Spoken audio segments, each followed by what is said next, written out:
I'm very excited to introduce Becky Root, author of over a dozen books and more than 300 articles in national magazines. As a speaker, editor, and advocate for literacy, Becky brings a wealth of knowledge and passion to every topic she explores. Please join me in giving her a warm welcome. Yay! Thank you, guys. Okay, so soup to nuts. So why soup to nuts? Basically, it's because it's an idiom that's used to indicate from beginning to end, but it comes from those massive Victorian meals where you actually started with soup and then ran through a bazillion courses and ended up in the drawing room with port and nuts at the end. So I'm going to talk about changes in eating over time and how our food fads have sometimes had some really disastrous effects on the environment. And basically a lot of food trivia along the way. But we're going to start with chimpanzees. Chimpanzees, this shows chimps politely sharing food. And what this comes down to is how we eat. That is, everything from who gets the last pork chop in the dish to who picks up the dinner tab at a restaurant really has an evolutionary basis. So chimps, our very closest primate relatives, share food, but they only share food with family and friends. They're restricted. Vampire bats, on the other hand, are a little different. Vampire bats are these bats who exist, basically Dracula style, on a diet of blood.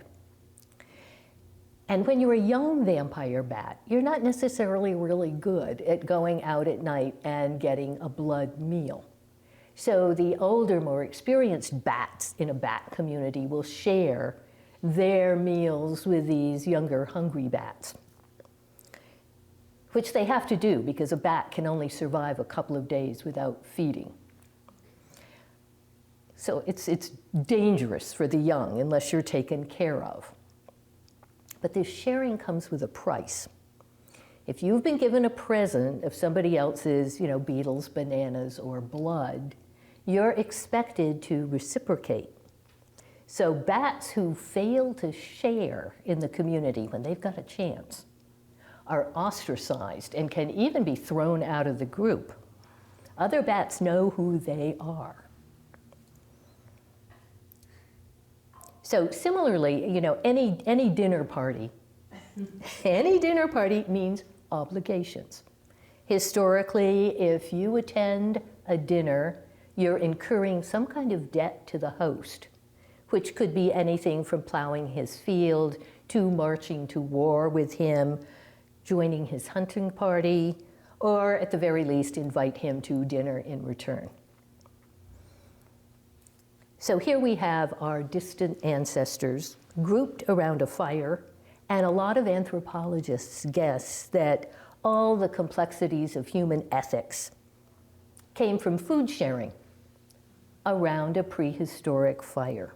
So all the tit-for-tat obligations of reciprocity, you give me a piece of your mammoth, I get some of your nuts and berries, probably came out of these very early social food interactions. Is that where the potluck started also? Maybe. It must have been big time potluck, especially at this time. But basically, the reason that we bring a bottle of wine to dinner today is right out of this.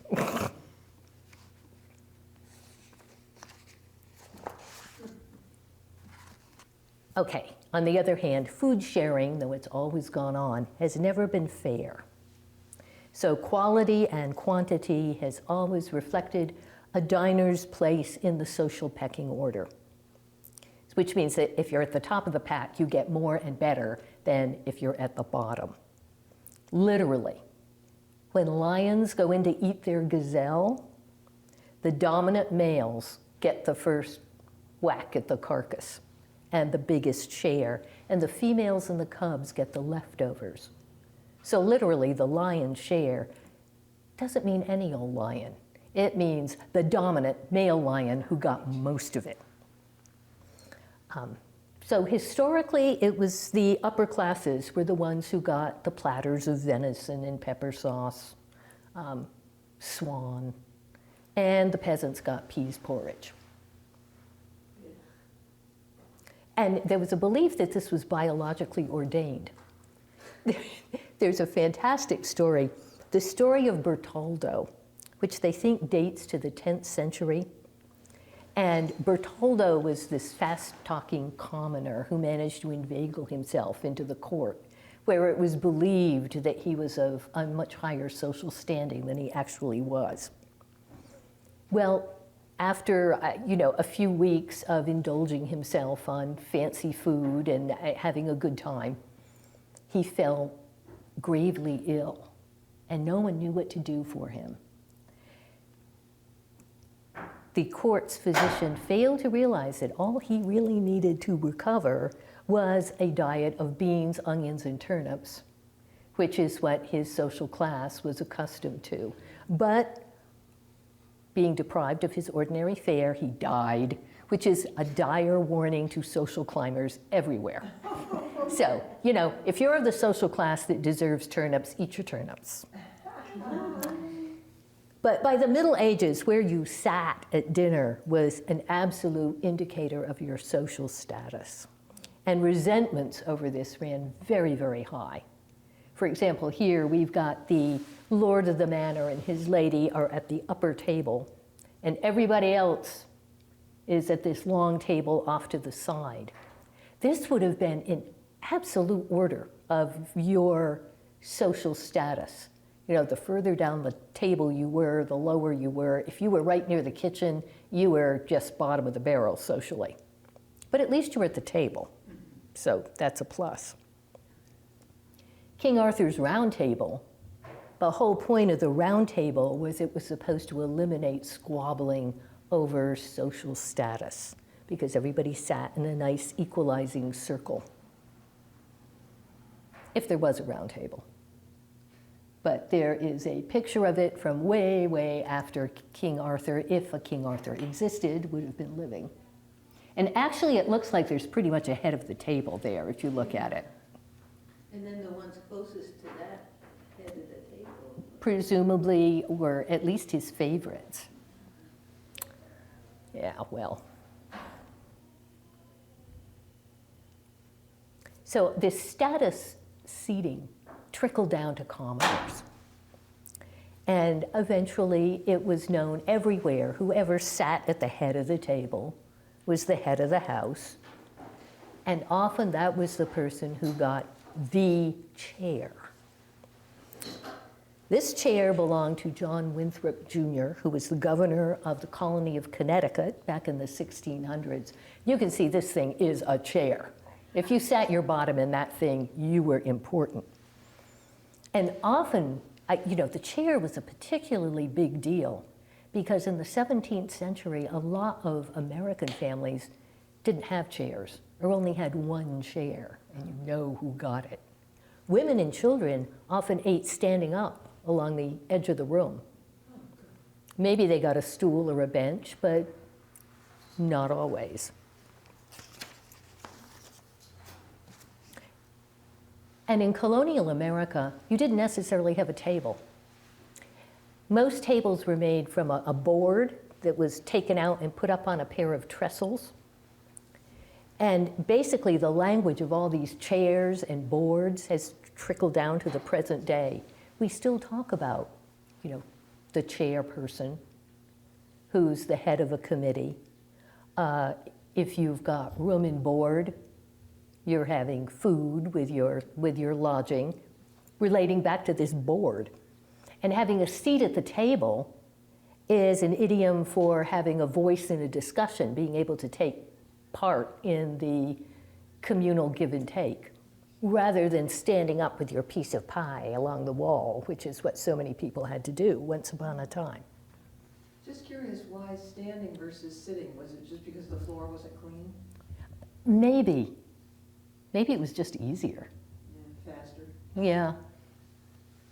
You'd think somebody could have put together a stool for some of these women. So from the Middle Ages through the mid-19th century, if you had the wherewithal to host a formal dinner, it was served what was called French style, which meant that you put everything on the table at once. This is sort of a map of how you'd bring out all these dishes and you'd put them in almost a kind of mosaic on the table. And the more dishes you crammed on your table, the more important you were. So Jane Austen, George Washington, all those murderous people in Game of Thrones, they ate French style.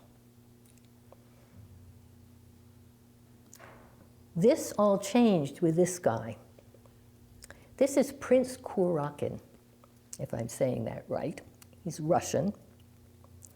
And the idea of dinner divided into multiple courses, individually served, seems to have been introduced by this Russian ambassador to France in the early 1800s. And he seems to have been a real flop at diplomacy because his tour of duty in Paris ended when Napoleon marched on Moscow. So, but his style of dinner caught on. Oh, he was called the Diamond Prince because apparently, he swanned around Paris just dripping with diamonds. Can I ask you a question? Sure. When they put all the food on the table, was there a certain order that it was eaten in? No. You could. No, it was everything all at once. Often it was served in two courses, so you had a primary savory course for course one, and then maybe more desserts for course two. But it was often very mixed up. And depending on where you were sitting, you could end up serving anything. If you're serving a French-style dinner for 20, you can't necessarily, yell down to the end of the table that you'd like the duck gravy passed, please. So, whoever was nearest a given food would be serving this food. So it could be, sounds like it could be quite a scramble at the French-style meal. So Russian-style dining is what we're probably most familiar with. Victoria and Albert at Buckingham Palace ate Russian style. The Astors and the Vanderbilts, that would have been Russian style. Emily Post's Etiquette, which I have a copy of her original etiquette book. It was published in 1922. I found it at a library book sale, and it is hysterical. But it talks all about the only way to serve dinner in New York City is Russian style, and you should only do this if you have a footman. This whole book is on, at what age should your children have their own calling cards? What color livery should your servants wear when the family is in mourning? I mean, it's a marvelous read, but it's a far cry from ordinary life. So the cool thing about Russian-style dining with all these multiple individually served courses is that it led to an absolute explosion in cutlery.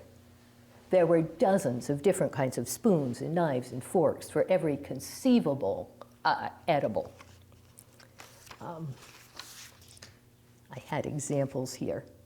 For example, the Victorian dinner service.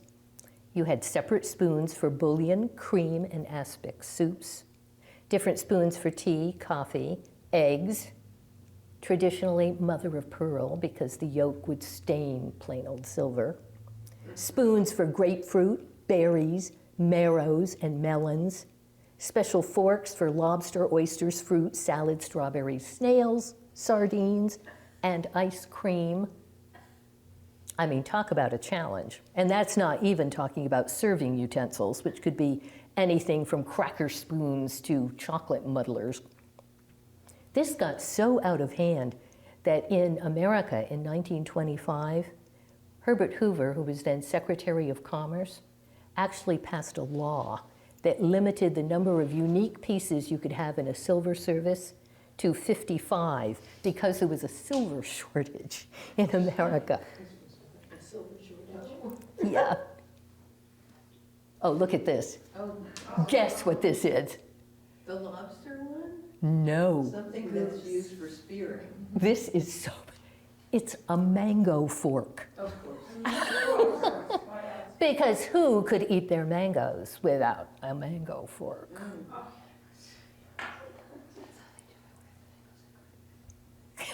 I hate mangoes. Okay, this is actually an interesting sideline on cutlery. According to an anthropologist named Charles Brace, cutlery, and specifically the fork, since spoons and knives are much older, changed our teeth. Pre-fork, the way you ate was kind of a grab, tear, and slice with your knife. Once the forks came in, you were eating tiny little pieces of things, which was much less effortful. And his theory is that people's teeth at this point changed from an edge-to-edge teeth, like this. See how funny that feels? Yeah. To an overbite. And it happened very fast, like within 300 years. It was a big evolutionary switch. And there wasn't a lot of support for this until they did a study in China and found that the same thing happened in China, but 900 years earlier, when people switched to using chopsticks as dinner utensils rather than just for cooking.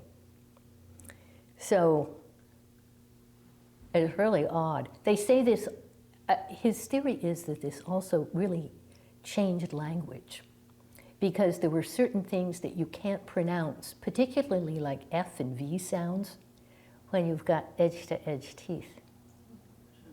Try saying fast. Feverish. It's a little odd. It is hard. So now we come to our first course, which is soup. And here we have the world's oldest known soup recipe. It's probably not the oldest. It's the oldest that we know that was written down. This dates to at least 1700 BCE. If you can read this, which I cannot, it's said to be a recipe for a barley, onions, and garlic soup, which sounds quite tasty.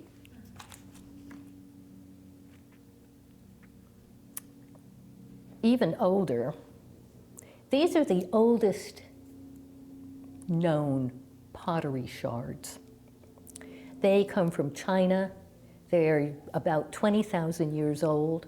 And when they were excavated, they were found surrounded by the remains of deer and turtles and shellfish.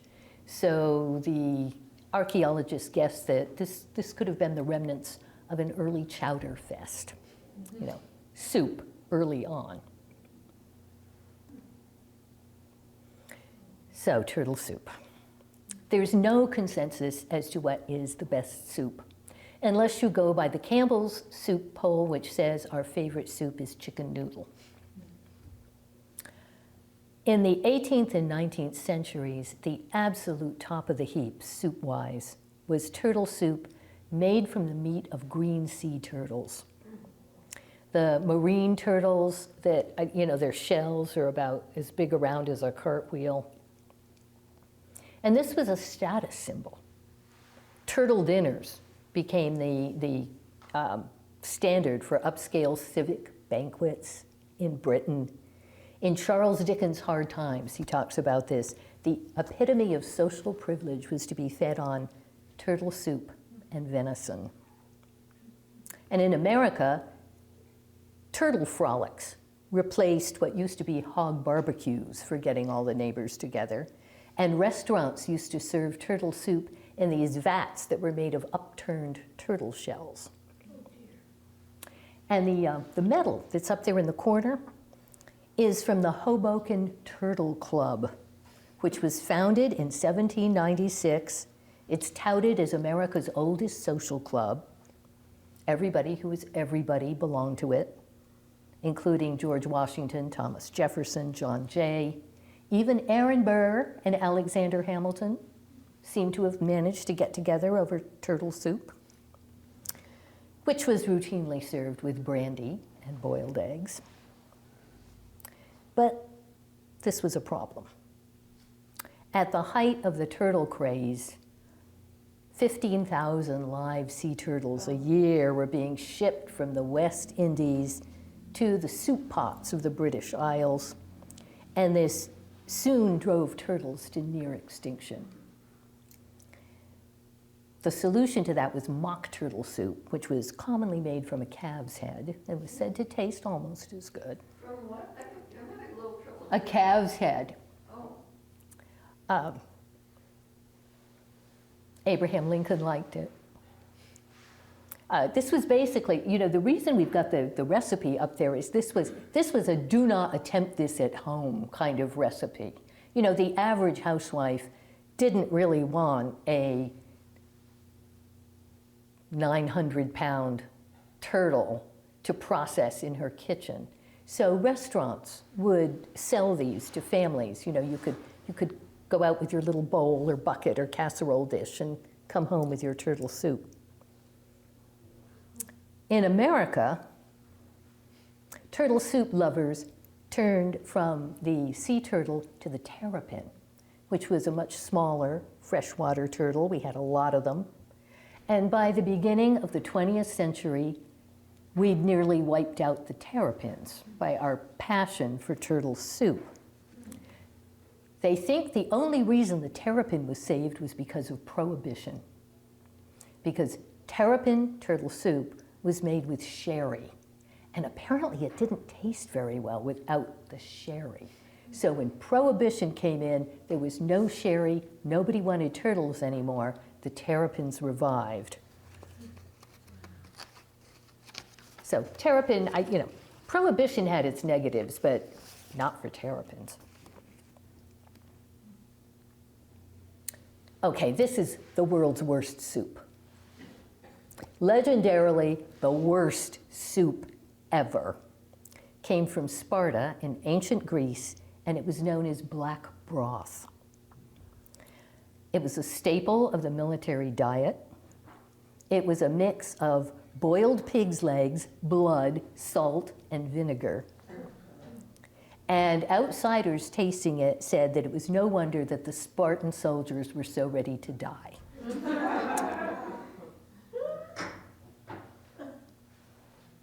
Another candidate for most awful is portable soup. And this is a cake of portable soup that's a leftover from Captain Cook's voyage in 1772. It's about yay big. Looks like a slab of glue. This is a reduced, dehydrated version of beef broth that's been around since the late 1600s. Basically, this is early space food. And nobody liked it. Captain Cook took 1,000 pounds of this stuff with him on his voyage to Australia, and his logbook shows that some sailors were flogged for refusing to eat the portable soup. Lewis and Clark didn't take much in the way of food with them on their famous trek to the Pacific Ocean because they were planning to hunt, forage, and trade along the way. They took salt, they took spices, and they took 193 pounds of portable soup, this stuff. According to the journal of one of the participants, they had a day when nobody killed anything except a couple of pheasants.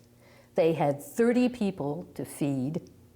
And so Captain Lewis handed out the portable soup.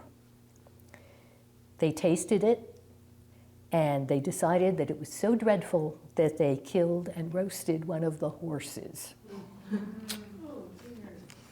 Portable soup. Oh, if you read the, oh heavens, yeah. Am I understanding correctly that they didn't rehydrate it?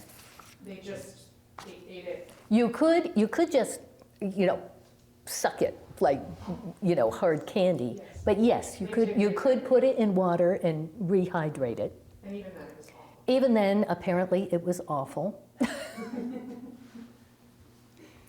So portable soup, yeah, this apparently, when this is in the British Maritime Museum, and when they got this sample of soup, the guy that was in charge of curating the collection, apparently he tasted it, and all he said was that it had been very little changed since the 1700s. So, that's not much of a description, but it didn't sound like a real plug for the stuff.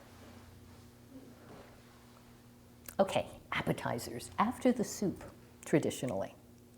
So an appetizer is a tiny little dish that is supposed to stimulate your appetite for the many, many, many courses of the main meal that's yet to come if you're a Victorian. So there are any number of little tempting things that can be served as appetizers, but historically, top of the list was oysters. James Buchanan, our only bachelor president, began his administration with an inaugural ball, 1857, March 4th, 1857. He had 6,000 guests, and he served them 400 gallons of oysters, which if you divide that out, comes to 15 gallons of oysters apiece. People like their oysters. Oysters aren't everybody's cup of tea. I mean, if you look at lists of most hated foods, oysters pop up right along with things like Brussels sprouts and tripe. But historically, oysters have been adored. And there are huge mountains of oyster shells known as middens along coasts worldwide where people for centuries upon centuries have been eating oysters. This is a picture of Maine's whaleback midden on the Damariscotta River. It's about 1,500 feet long and 1,000 feet wide. Countless oyster feasts that took place over 800 years is their guess. What is it that I'm looking at? You're looking at oyster shells all the way up.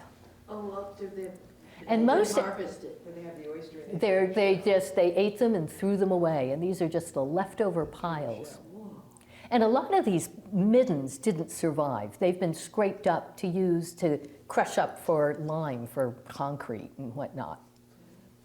But they're interesting because there's actually a stratigraphy to oyster middens. If you go from top to bottom, the oysters get bigger and bigger and bigger the further down you get. And at the bottom of these middens, these oysters were 8 to 10 inches across. These things were the size of dinner plates. Well, we don't know for a fact. I mean, huge oysters may be delicious, but it's kind of off-putting. I like oysters, but it's a little oyster, that sounds good. But if you've got something the size of a Frisbee, that's a whole different take on oysters.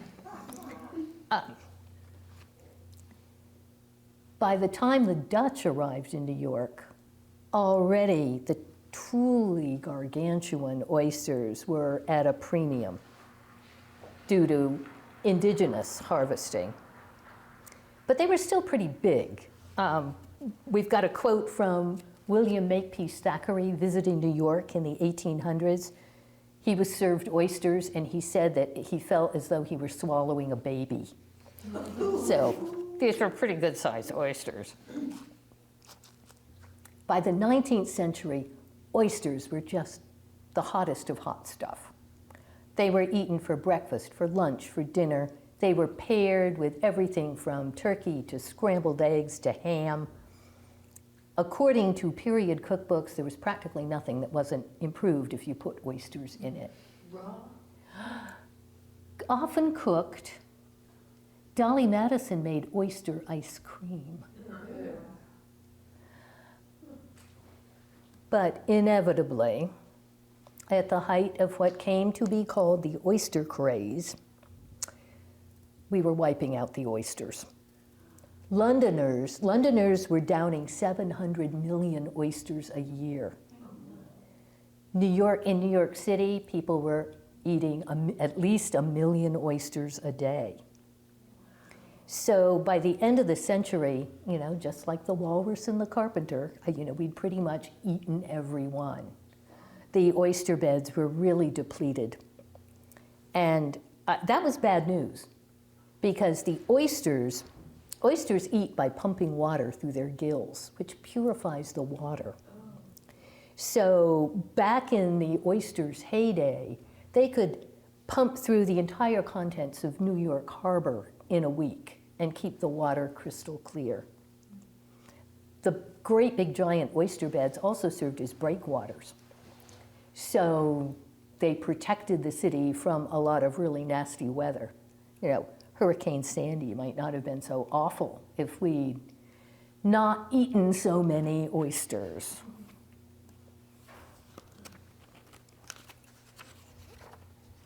Third course, maybe, is salad. This is interesting because when to serve the salad is a problem that dates back at least to the Romans. So, green salad, tossed with oil, vinegar, and salt.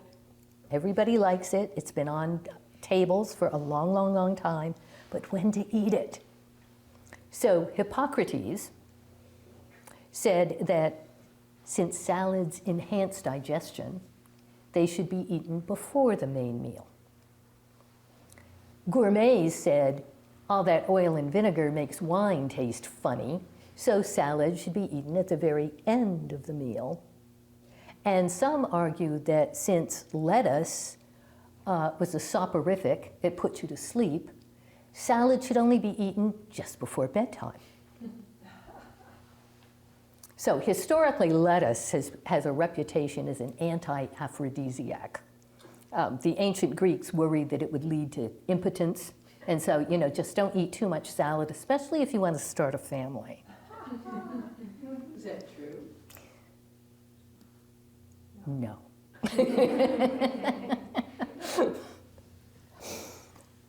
This is, Assateria is a book by John Evelyn, the first book in English that's devoted entirely to raw vegetables in dressing. He was way ahead of his time.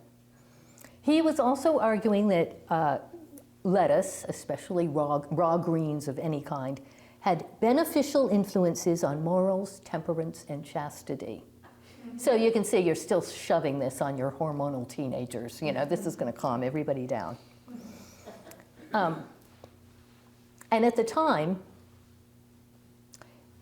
the French had a reputation for being very talented as salad dressers. So John Evelyn had all these instructions for how you harvested your lettuce, how you segregated the greens, you didn't mix them together, you didn't dump a whole lot of other stuff in with your salad because greens was it. The best salad dressers were French. And this is just, there's a story that's described in Brillat Savarin's Physiology of Taste, which was written in 1825. And it's a cool story.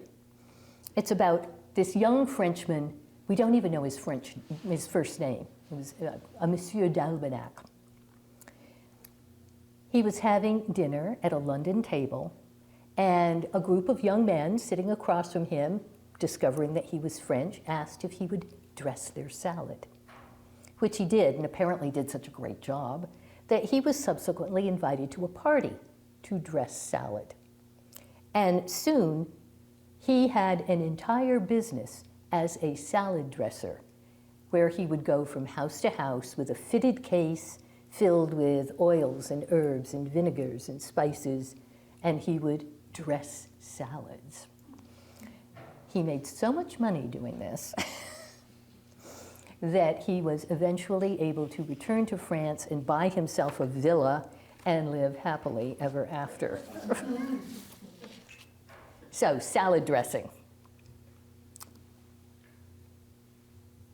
Oh, the lower classes did not get salad. The lower classes got pickles. Was that where the expression salad days comes from? No, I think salad days comes from the fact that salad is a quick growing crop. It pops up very early in the spring. It's associated with youth and beginnings. So your salad days are, when you're young. So your potato days, presumably, maybe turnip days when you're a little further down the pike. In the Middle Ages, the prime fish pick was eels. Now, eel is not popular on the modern American dinner table. Everybody tells us that eels are scrumptious. They taste a little bit like lobster, but a lot of people find them creepy. Ogden Nash wrote a poem about eels, which goes in its entirety. I don't mind eels, except as meals, and the way they feels. But our ancestors were mad about them. In the 11th century, which was probably prime time for eel consumption, eels made up, at a guess, 50% of the biomass in European rivers. I mean, these were just hotbeds of eels. Everybody who could get their hands on them, and practically everybody did, ate them. They were so plentiful, so desirable, that medieval townships used to pay their taxes in eels.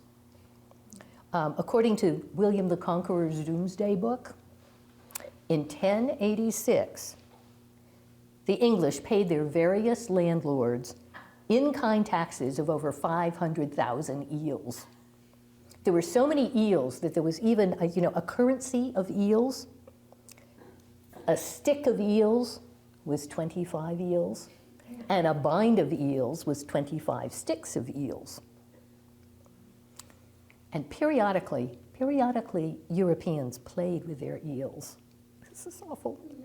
The Venetians, who traditionally still eat eel on Christmas Eve, were once given to a game called Eel in a Barrel.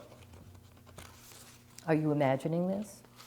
So eel in a barrel consisted basically of bobbing for eels, like we would bob for apples. But it was made a little tricky because the water in the barrel was darkened with octopus or cuttlefish ink, so you couldn't see what you were getting at when you dunked your head in to go for your eel, which you had to catch with your teeth. And they were alive. Yes, because otherwise it wouldn't have been, much of a challenge. And then was the eel the prize? The eel was probably the prize. Oh, there's another story. I don't have my notes on it here, but this was in the Netherlands. It was called eel pulling. They used to string a rope across the river and dangle an eel from the rope, and people would go underneath it in boats and jump for the eel. Well, it was decreed by the authorities that this was too cruel to the eels and people were being disruptive, and so no more eel pulling. And there's a story that somebody went out and cut the rope so that the whole thing fell into the river. This started a riot, which ended up in a number of people being killed with bricks. And the eel kicked around for several years thereafter, but then nobody knows what happened to it. So bobbing for eels and eel pulling. If you're not eating your eel, you can have fun. So all the fish eating in medieval Europe owed its popularity in no small part to the Catholic Church, which had enormous numbers of fast days. On Fridays, on holy days, the entire 40 days of Lent, which added up to well over 100 meatless days per year, which in turn upped the demand for fish. And the fish that people commonly got, if you weren't eating eel, was salt herring. Shoals of herring filled the North and the Baltic seas. Supposedly there were so many of these fish that boats had a hard time shoveling their way through the schools of herring. Scarborough Fair You know the Simon and Garfunkel song? Scarborough Fair was originally a herring fair. It's a fish fair. I never thought of that. But it was cheap. Salt herring was cheap. It kept well. It was the prime edible for the Army, the Navy, the orphanages, and the poor. It was generally described as a flavorless fish jerky. So it was a real challenge for cooks. The only thing you could really do with it was slather it with mustard.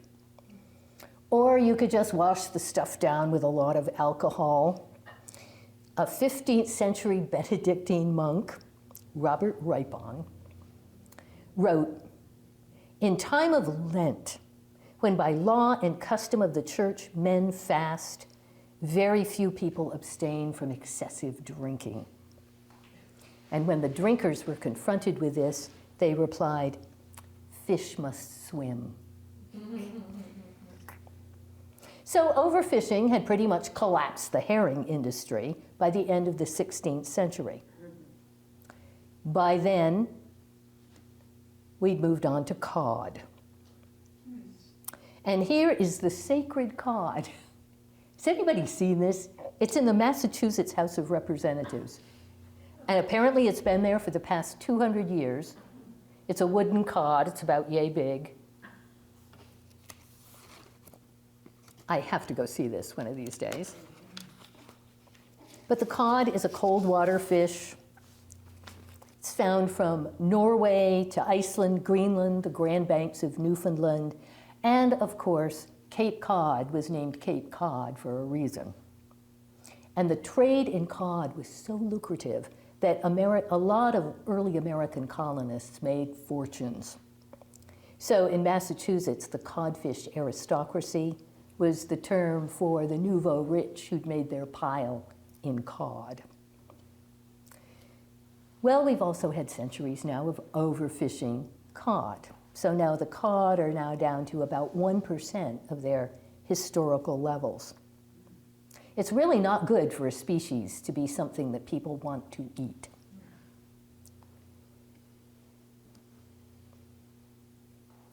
Now next on the formal dinner docket, you're a Victorian, you're still eating, was the game course, which is in the 19th century probably meant anything that your country mansion's hunting party brought in from the field, which could be pheasants or partridges or grouse or ducks or quail. Or if you were in the Middle Ages, they ate a really eclectic selection of birds that none of us would think of eating. They ate songbirds. They'd send out servants with nets to just net lots of these tiny little birds.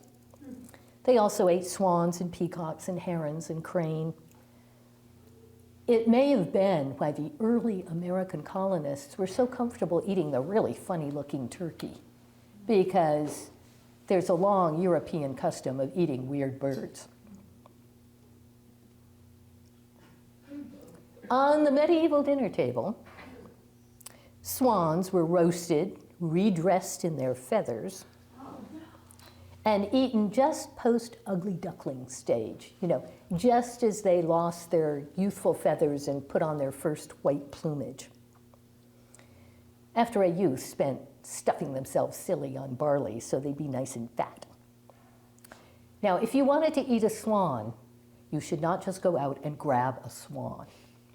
Swans belonged to people. There were swaneries.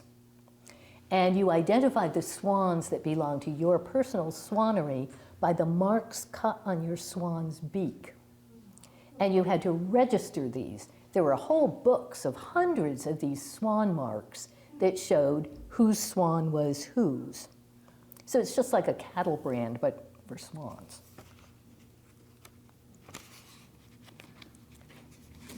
Now, nowadays, should you be visiting Britain, and you should see a likely swan, keep your hands off it. They all belong to the crown. These belong to King Charles. They're his swans. So, no swans.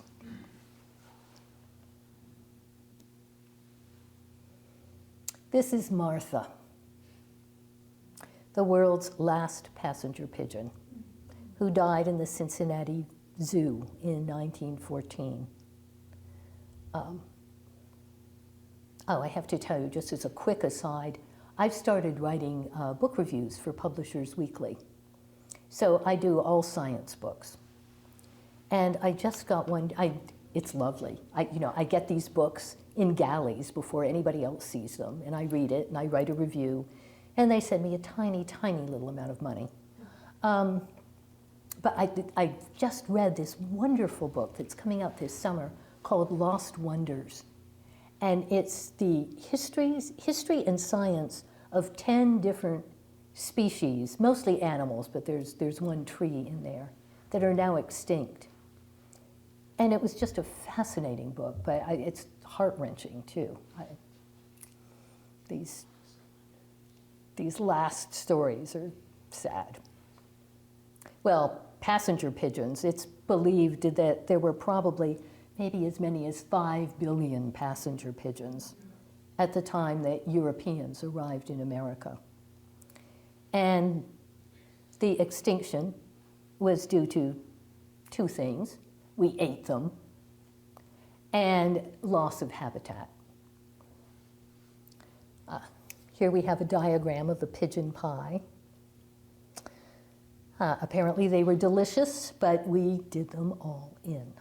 The pigeons that you see around nowadays, like city pigeons, they're actually rock doves, relatives of rock doves. They're European, they're imports. So our pigeons are gone.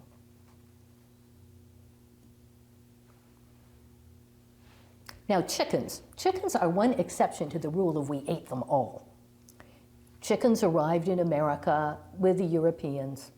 There were chickens on board the Mayflower. But archaeologists guess what spread chickens around the world was not chicken dinner, but cockfighting. That was a popular sport from ancient times. It was the most popular sport in the American colonies after horse racing. And it worked because roosters are just naturally mean to each other. They come equipped with, they've got snappy tempers, they've got spurs on their legs, and they don't like other roosters. So if you put 2 roosters in a cockpit together, they'll fight. It's a gruesome sport, and it was legal in the United States up through the 1960s. But now it's gone.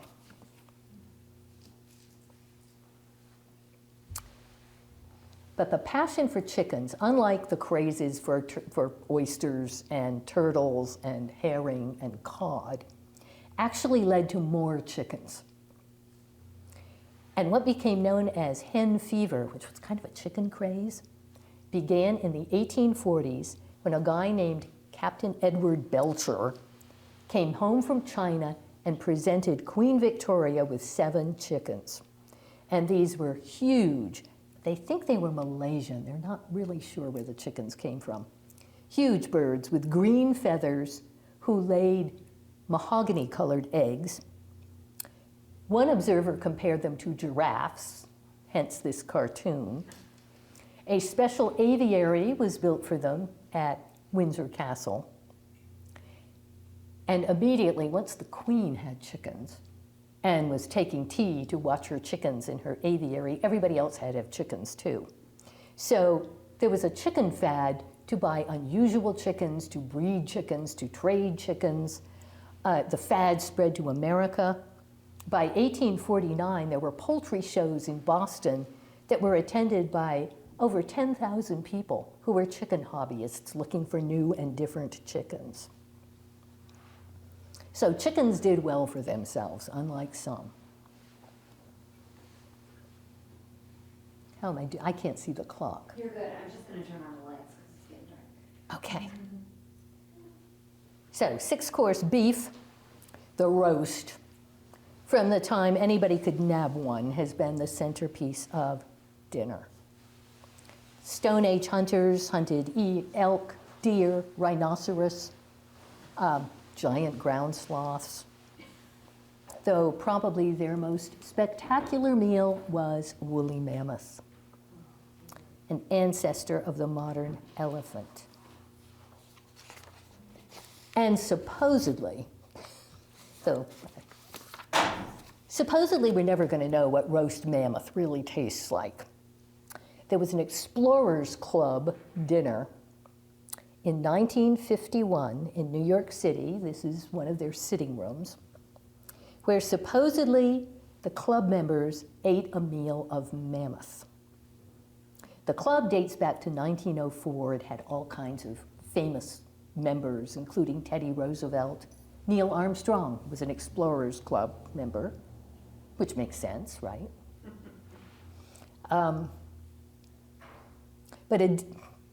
After a lot of boasting about how they all ate mammoth, in later years, a DNA analysis was done of the leftovers from this dinner, which apparently were still around, and it was identified as actually green sea turtle, which they shouldn't have been eating either, but there we have it. The closest equivalent will ever come in modern days to eating mammoth is to eating an elephant, which of course we should not do because they are endangered. There are less than 40,000 of them still around in the wild. But from a culinary point of view, we probably shouldn't eat them either. In 2012, a guy named Gainan wrote an essay titled, "What Does Elephant Taste Like?" And he combined accounts of everybody who had ever eaten elephant and recorded it in their diary. And based on an amalgamation of all these reports, his conclusion was that elephant tastes like Spam.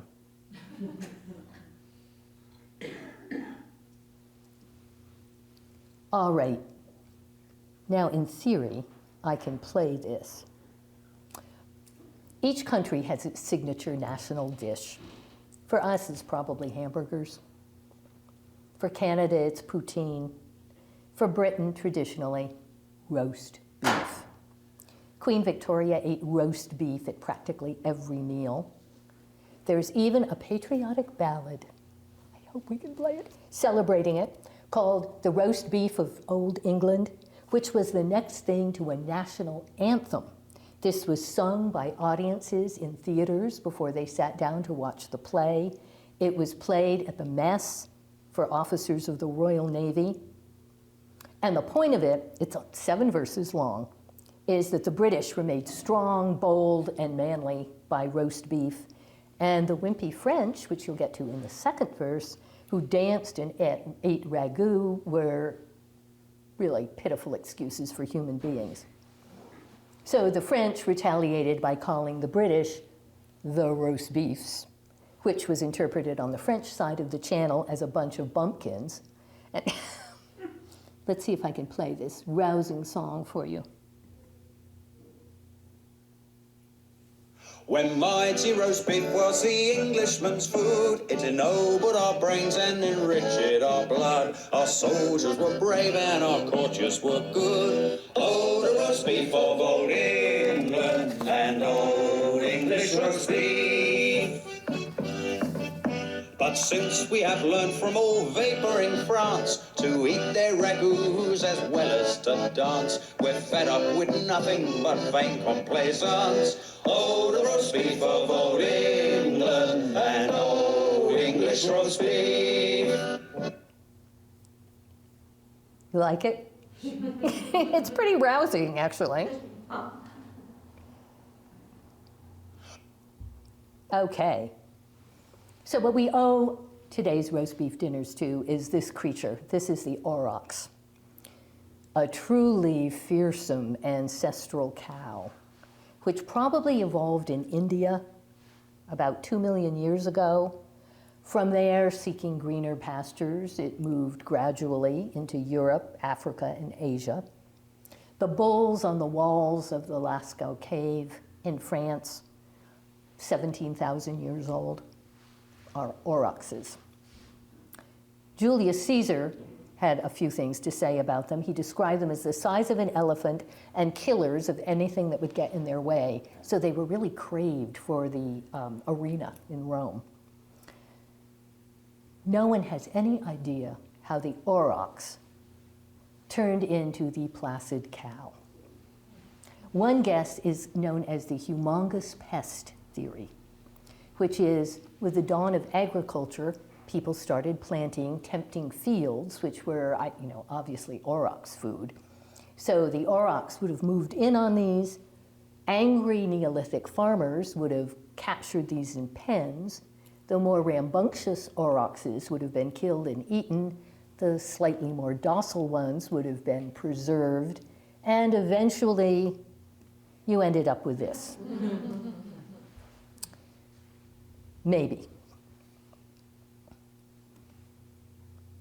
Okay, the seventh course, we're getting there, is cheese. Cheese is ordinarily served after the main entree and before dessert, and there's a lot of cheese to choose from, since as a guess, we've now got something like 1,400 different cheeses worldwide. And they all share the same historical root. They were just the solution to spoiling milk. You didn't want to get rid of all this milk, you had to do something with it. Nobody knows who first came up with cheese. The guess is that some ancient traveler carrying milk in a bag made from a sheep's stomach. All the jostling along the trail eventually, in combination with the enzymes from the lining of the stomach, turned this into curds and whey. Maybe this is also the explanation for where we got yogurt and where we got butter. And depending on who you are and where you're from, you claim that it was anything from Asian nomads on horseback to Arabs on camels, all of them with their jostling bags, which may have given us all of these foods. We do know that people were making cheese as early as 7,000 years ago. The ancient Greeks made it. And the secret to cheese is pressing. The more you squish it, the more moisture you get out of your cheese, the longer lasting the cheese. So soft, fresh cheeses like Chèvre and mozzarella have a lot less staying powder than hard, dry cheese. And historically, the hardest and driest of all cheeses was Suffolk cheese. And Suffolk cheese was nicknamed Suffolk Bang, presumably from the noise it made when you dropped it on a table. And this was the favored pick for cheese for the 18th century British Navy. It survived for long periods at sea, which seems to have been its sole selling point because nobody liked it. There was even a joke of the day about a batch of Suffolk cheese, which was shipped to the East Indies in an iron chest. Rats on board the ship chewed through the iron chest, but couldn't make any headway with the cheese. So eventually there were so many complaints that the British Navy switched to more edible cheeses. Cheddar cheese, our own Vermont specialty, originally came from Cheddar in Somerset in the southwest of England. And in 1840, the cheesemakers of Cheddar outdid themselves for a present for Queen Victoria's wedding, which was just a sumptuous affair. This is where Victoria wore a white dress, thus starting the fad for white wedding dresses from then on. But as a present, she got this huge hunk of cheese, a 1,250-pound cheddar cheese. And she doesn't seem to have been too thrilled with it because the farmers who made it asked to borrow it back so they could exhibit it at a fair. And she said, yes, sure, take it. And then she refused to take it back. But the Queen's giant cheese was just one of many. Everybody who was important at some point seems to have gotten a giant cheese. And Jefferson got this one from the citizens of Cheshire, Massachusetts, which had to be specially shipped to get it to Washington, D.C. It measured 4 feet across and weighed over 1,200 pounds and was the first object to which the word mammoth was applied, meaning something really big. Because right about then, the first complete mammoth skeletons had been dug up in New York. They were being shown at Peale's Museum. And So mammoths were really very popular. Everybody was into this. And so anything big at the time was called mammoth. You had mammoth cheeses, you had mammoth radishes, you had mammoth loaves of bread. Nobody knows what happens to Jefferson's cheese. It was put in the East Room in the White House, which was promptly dubbed the Mammoth Room. And it was still there at least a year later. People were still eating it. They think it ended up being tossed into the Potomac. Okay, we're now on our 8th course, which is dessert. So people have widely ranging opinions as to the desirability of oysters and eels, but practically everybody likes dessert. Until cane sugar and sugar-making techniques reached the Middle East from Asia in the 9th century, the only real sweetener going was honey. Granted, there were few alternatives. The Arabs made a fig syrup from boiled down figs that was used as a sweetener. And of course, in North America, which the Europeans hadn't yet found, the Native Americans were making maple syrup. But before cane sugar, sweeteners were really scarce on the ground. And so the Romans came up with possibly the worst solution in history. This is lead diacetate. The Romans made a sweetener from concentrated grape juice, which they called defrutum. And it was even sweeter if the grape juice was concentrated in kettles that were lined with lead. And during the prolonged boiling, the lead from the pot would leach into the syrup, and it would form this sweet but really sinister compound called lead diacetate. And further experiments showed that you could skip the whole boiling process. You could actually just make it without bothering with the grape juice. All you needed was lead oxide and vinegar, and this would turn it into a crystalline substance that you could just spoon into stuff, like dumping sugar into your tea. So this was called sugar of lead, or salt of Saturn. It was the world's first and worst artificial sweetener. So there have been a lot of factors proposed for the fall of Rome: invading barbarians, decadent emperors, a crumbling economy, but lead poisoning is often said to have played a role. And you know, the passion for sweet wine might have done them no good here. So the favorite honey sweet of the Middle Ages was gingerbread, which was a mix of flour, honey, and spices. And it was baked in a cookie mold, and sometimes trimmed with gold leaf. People-shaped gingerbread is often attributed to Queen Elizabeth I, who supposedly threw a banquet in which she served gingerbread men that looked like the visiting dignitaries at the meal. It's not clear how people responded to this, if you had to bite off your own head. You know, it's even gingerbread men today, you know, not everybody likes to just chomp through their heads. But Queen Elizabeth, and they would have looked much like these. These are from gingerbread molds of that time. And gingerbread was a big feature of the medieval fairs. They were sometimes called gingerbread fairs. And sweethearts traded pieces of gingerbread. And if you were an unattached girl hoping for a husband, you would sometimes eat a gingerbread husband, which was said to give you luck in finding a real one. But the real money sweetener was this stuff. This is sugar cane. It originated in New Guinea.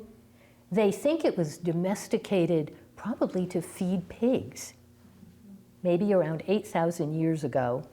It spread to Asia. Alexander the Great described running into it in India. The Greeks never did anything with it, but the Arabs did. They developed sugar cultivation, sugar processing techniques.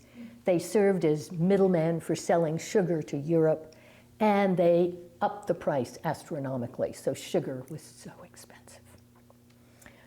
Only the very, very rich could afford it.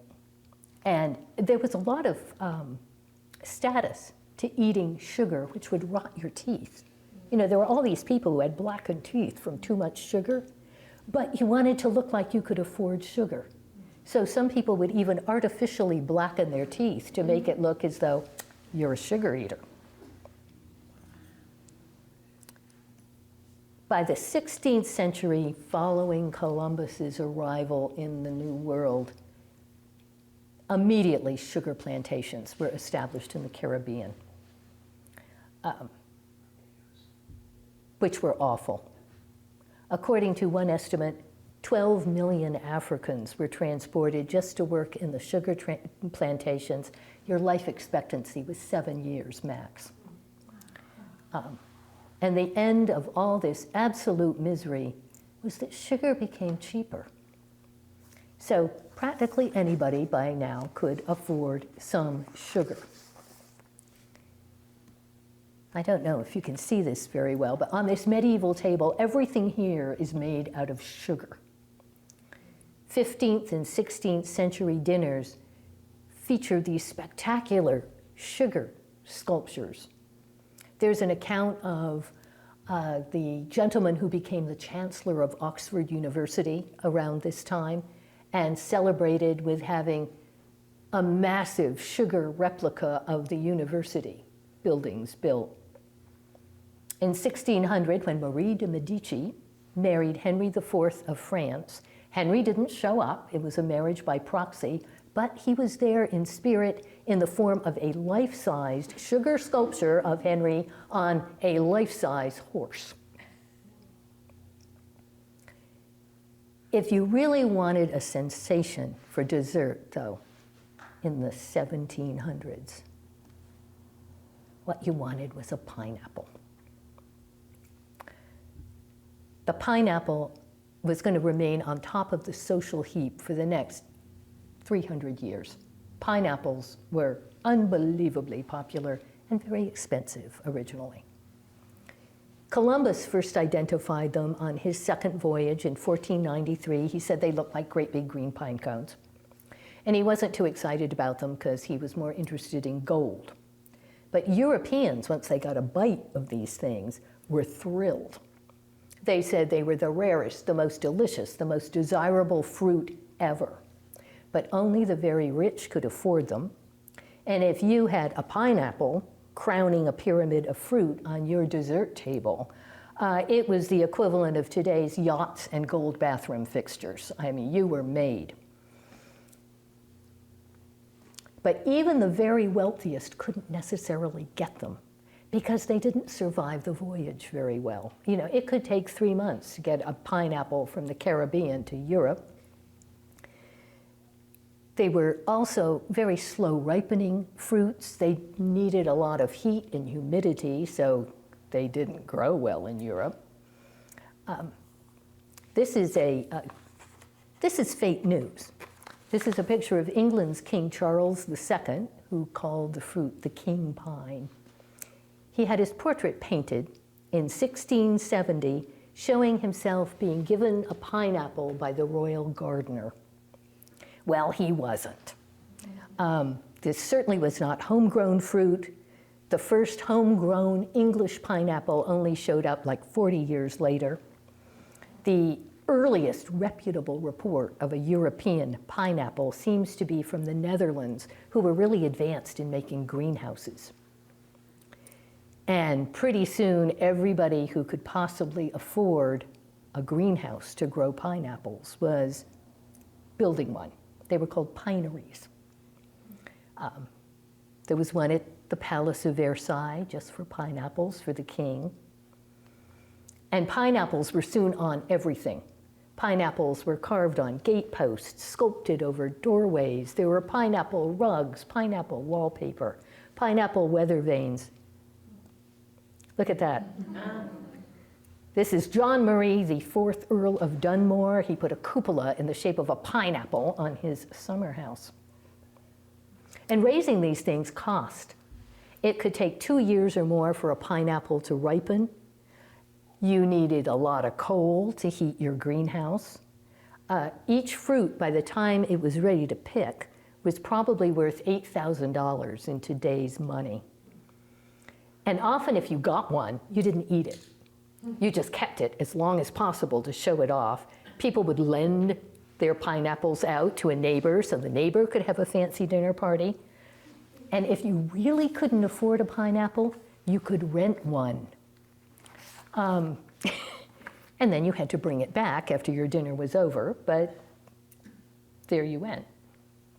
They were hot stuff for thieves. But if you stole a pineapple, you could be transported to Australia for the rest of your mortal days. And now we're at the end. In this case, we're having a 9th course of coffee, tea, port, and nuts. The last hurrah of the formal dinner was usually a cup of coffee and an after-dinner drink, which was supposedly helping you to digest the previous umpty-ump courses of food, which was the only solution available to the overstuffed Victorian, other than unbuttoning your waistcoat or cursing your corset. A glass of port was advised for settling your tummy. And port came from Portugal, from the Douro Valley, which apparently was the equivalent of the American Wild West. You couldn't get there. There were no accessible roads, no accessible rivers. The conditions were awful once you arrived. And we've got a story of one guy who traveled to the Douro region of Portugal in 1703, planning to make his fortune in port. He was captured by brigands who stole all of his clothes and left him tied to a tree. So, port was no easy stuff to get. But apparently it was worth it, and it was from Portugal, which meant you weren't, if you were British, you weren't importing wine from the loathsome French with their ragouts and their dancing.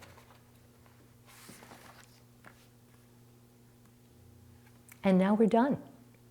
Unless you happen to be the scullery maid, in which case you had to stay up to do all the dishes. And a formal dinner party could involve 50 pieces of silver, china, and crystal for each guest.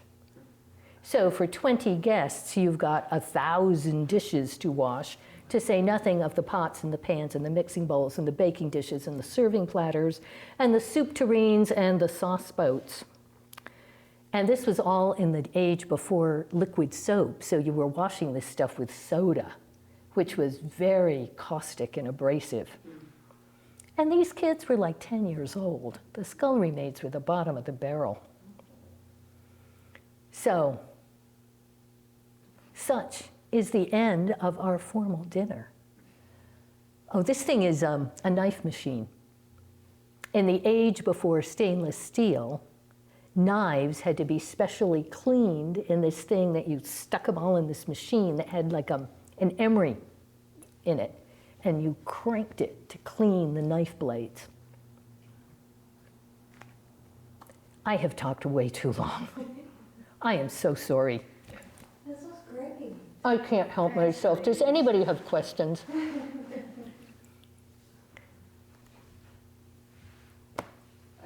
I have an addition to what you were saying about Emily Post's book. Mm-hmm.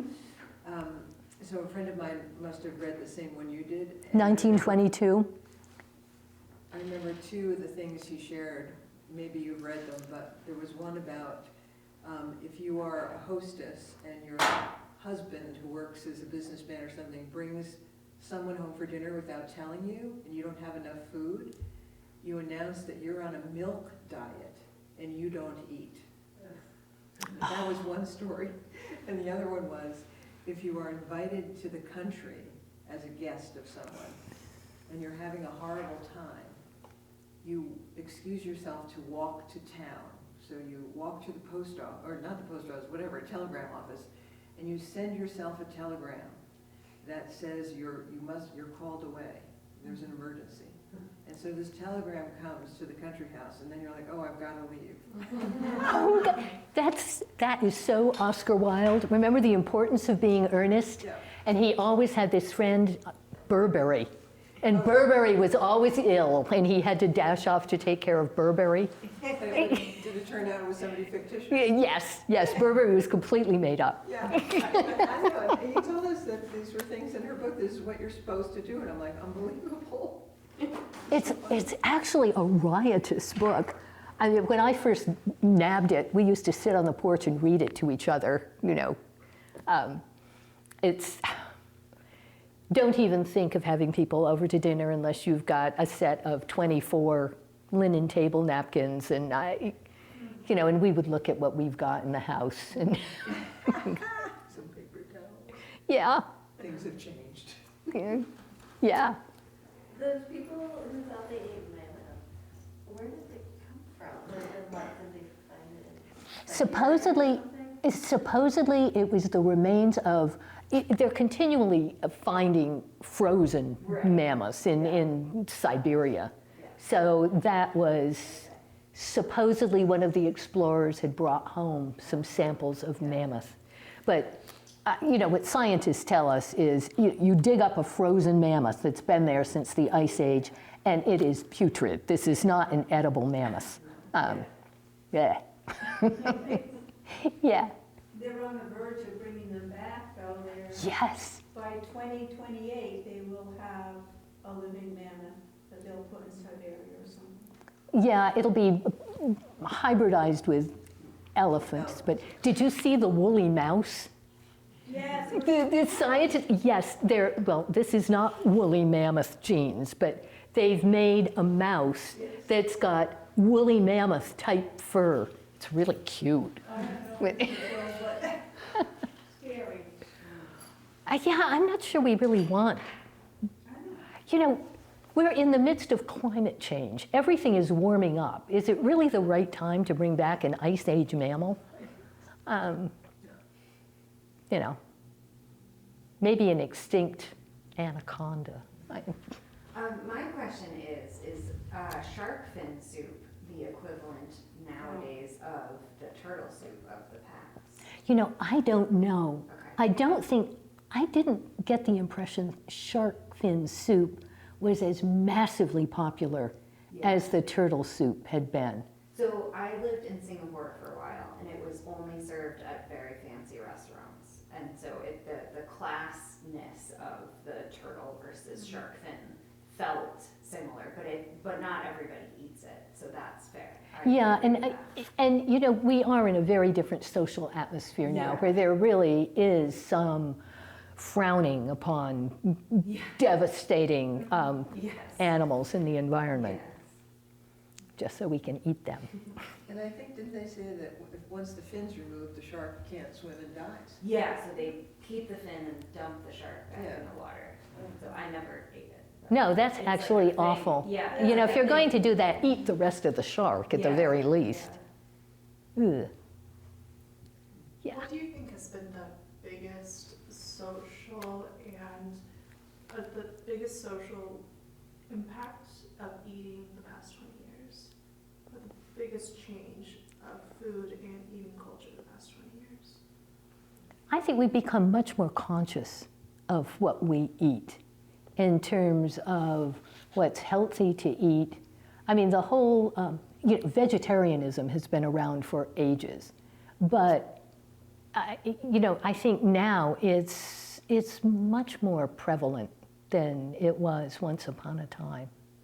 I don't know, that's a really good question. What do you think?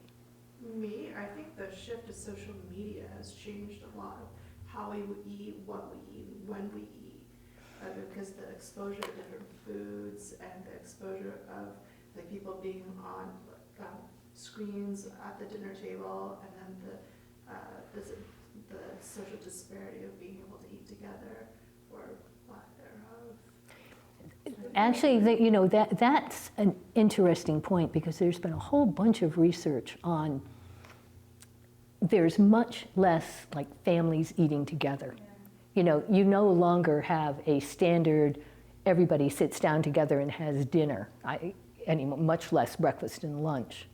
And that there's some psychological studies show that this is really having an impact, that kids who routinely eat meals with their families tend to have better vocabularies, who discuss social issues more, who are closer to their parents, who have better manners.